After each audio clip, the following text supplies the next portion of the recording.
6 сынып Қазақ тілі мен әдебиеті пәні 3-ші 90.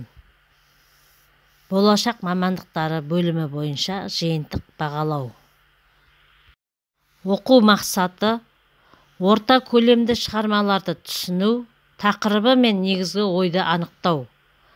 Тақырып бойынша диалогты бастау, жалғастыру, аяқтаудың ұлттық сөз әдебі мен сөйлеу этикеті формаларын білу.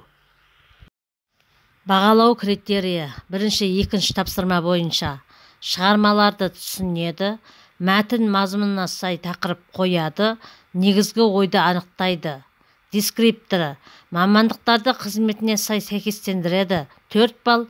Мәтінге тақырып қояды, негізгі идеяны анықтайды, 1 балл. 3-ші тапсырма. Бағалау критерийі: тақырып төңірегінде жұбы мен диалогке қатысады, диалогте ұлттық сөз әдебі мен сөйлеу этикеті формаларын қолданады. Дескрипторы: берілген суреттердің бірін таңдап жұбы мен диалогке түседі, 1 балл. Диалогте түсуде сөз әдебі мен сөйлеу этикеті формаларын қолданады, 1 балл. Барлығы 7 балл. Тапсырма: мәтінді мұқият оқыңыз, төменде берілген тапсырмаларды орындаңыз.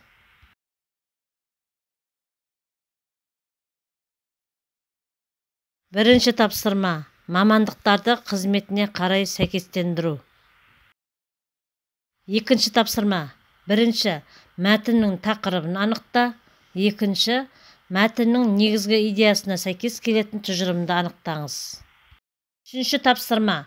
Берілген суреттердің бірін таңдап, мамандық туралы жұбыңызбен диалогке түсіңіз. Менің каналыма тіркеліп, осы тапсырманың толық нұсқасын жауабымен бірге алуға болады.